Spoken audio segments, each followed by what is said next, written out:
Hello, I'm Jordan. In honor of Nonfiction November, Steve Donahue and I are doing a read-along of Rats by Robert Sullivan. And this week we're going to be covering the first 5 chapters. This is a relatively short book, so I kind of finally know what Steve probably feels like whenever he does any kind of read-along, which is that I'm impatient to keep going, and it's been difficult for me to not just carry on ahead of our set schedule. And part of that is because it's a short book, but it's also partly because it's a very entertaining book. This is quite good so far, and it's not exactly what I expected in a good way, mostly. Um, and It kind of starts off right out of the gate, being kind of unusual in that there's 3 epigraphs at the beginning of this book. One of them is by a exterminator, I believe, and the other 2 are by Ralph Waldo Emerson talking about Thoreau, and one by Whitman. And in fact, the transcendentalists appear several times in these early chapters, which I think is kind of partly just Sullivan having some ironic fun. As he points out in the very first chapter of this book, this is very, very unusual nature writing.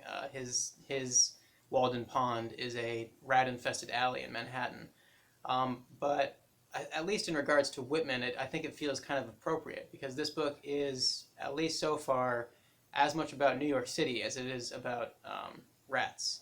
Um, it's full of personalities. Sullivan does a great job sketching personalities. He does a great job with dialogue, believe it or not. There's a lot of dialogue in this for a nonfiction book. And Characters come across through that dialogue, but also through his wonderful description. This book is full of anecdotes. It kind of hops around various different time periods in New York City's history, and around various different people in that history.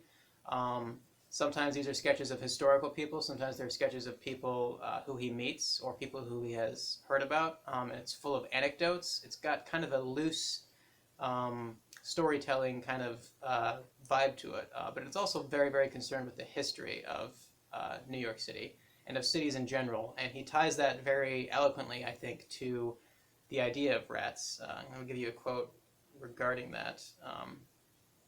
He says, more than anything, I have learned from exterminators that history is crucial in effective rat analysis. In fact, history is everything when it comes to looking at rats.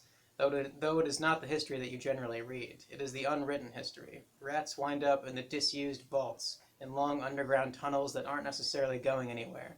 They wind up in places that are neglected and overlooked, places with a story that has been forgotten for one reason or another. And to find a rat's, a lot of times you have to look at what a place was.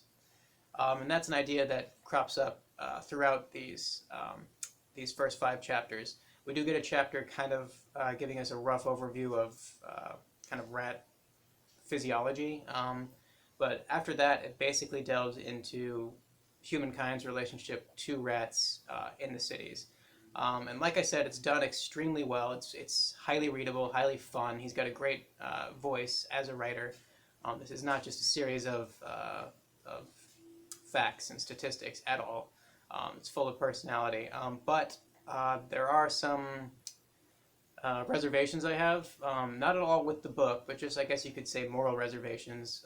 I am a pretty uncompromising believer in the equal moral status of all animals, and this book is largely a catalog of the killing of rats.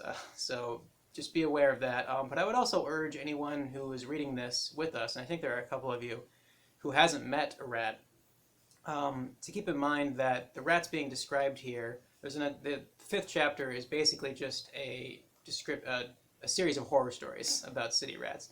I mean, I would just keep in mind that the rats being described here are rats in desperate, hostile, overcrowded circumstances. And if you put any animal in those kind of circumstances, you're going to get similar behavior. So just keep that in mind. Regardless, it leads to some really, really good stories, and I think Sullivan handles them extremely well. And it's a whole lot of fun so far. Like I said, I'm having a hard time not just barreling ahead with this thing, but I will try to hold back. And next week we will be talking about the next 5 chapters. So let me know what you're thinking of this so far, and thank you for watching. Have a good day.